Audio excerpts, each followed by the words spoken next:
ମୁଁ ସେଇଟା ତ ଦେଖି ନାହିଁ। ମୁଁ ଏବେ ସୋସିଆଲ ମିଡ଼ିଆରେ ସେ କଥା ଚର୍ଚ୍ଚା ହେବା ତାପରେ ଗଣମାଧ୍ୟମରେ ଚର୍ଚ୍ଚା ହେବା ମୁଁ କିଛିଟା ମୋ କାନକୁ ଆସିଛି। ମୁଁ ସେ ବାବଦରେ ମନ୍ଦିରର ମୁଖ୍ୟ ପ୍ରଶାସକ ସାଙ୍ଗରେ ସକାଳୁ କଥା ହେଇଛି ଏବଂ ସେ ବାବଦରେ ଯଦି କିଛି ତ୍ରୁଟି ବିଚ୍ୟୁତି ଅଛି ସେ କଥାକୁ ନିଶ୍ଚିତ ଭାବରେ ତାର ତଦାରଖ କରାଯିବ ଏବଂ କାହିଁକି ହେଲା କ'ଣ ନାହିଁ ତାକୁ ବି ଦେଖାଯିବ ଏବଂ ପରିବର୍ତ୍ତନ କରିବାର ଯାହା ବ୍ୟବସ୍ଥା ତାକୁ ବି କରାଯିବ। ସେ କ୍ୟାଲେଣ୍ଡର ଗୁଡକୁ ରଖାଯିବ କି ବନ୍ଦ କରାଯାଇକି ସେ କଥାଟା ମୁଁ ତାଙ୍କ ସାଙ୍ଗେ ଅଲରେଡି କଥାବାର୍ତ୍ତା ସେ ତର୍ଜମା କରିସାରିଲା ପରେ ତାପରେ ଯାହା ପରବର୍ତ୍ତୀ ନିଷ୍ପତ୍ତି ନିଆଯିବ।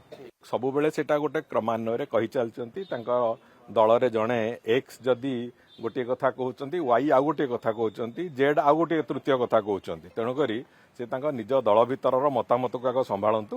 ଆଇନ ଶୃଙ୍ଖଳା ପରିସ୍ଥିତି ଓଡ଼ିଶା ପ୍ରଦେଶରେ ସମ୍ପୂର୍ଣ୍ଣ ନିୟନ୍ତ୍ରଣାଧୀନ ଅଛି ଏବଂ ଓଡ଼ିଶା ପୁଲିସ तार कर्तव्य निष्ठार सहित करुच्ची ए कथा अतीतरे भी मुझे कही आज भी कहूँ एवं आगामी दिन में भी आम सरकार थिबा समय तक ये सामग्रिक भाव में ओडिशार आईन श्रृंखला परिस्थिति कौन असुविधा हम ना एवं पुलिस मुक्त हस्तरे अपराधी को दमन करने को चेष्टा करिवो ये कथार विश्वास आमर अच्छी से कथा को आम विभिन्न जगह निदर्शन भी तार देखी सारीचु।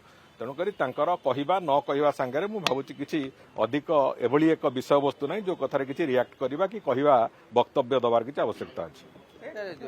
कैलेंडर रे आसी जगन्नाथ फोटो अपोजिट साइड रे अछि चललाई मु सेटा तो देखी नहीं। मु एबे सोशल मीडिया रे से कथा चर्चा हवा तापर गणमाध्यम रे चर्चा हवा मु किछटा मो कानू को आसीची। मु से बाबदरे मंदिरर मुख्य प्रशासक सागरे सकाळु कथा ହେଇଛି ଏବଂ से बाबदरे जदि किछि त्रुटि बिच्युति अछि से कथा को निश्चित भाव में तार तदारख कराजिवो एवं काहींकी हैला कोन नै ताकू भी देखाजिवो एवं परिवर्तन करिवार जा व्यवस्था ताकू भी कराजिवो। से कैलेंडर गुडको रखाजिवो कि बंद करा जाय कि से कथाटा मु तांग से ऑलरेडी कथाबार्ता आग से तर्जमा करि सारला परे तापर जहा परवर्ती निष्पत्ति नियाजिवो।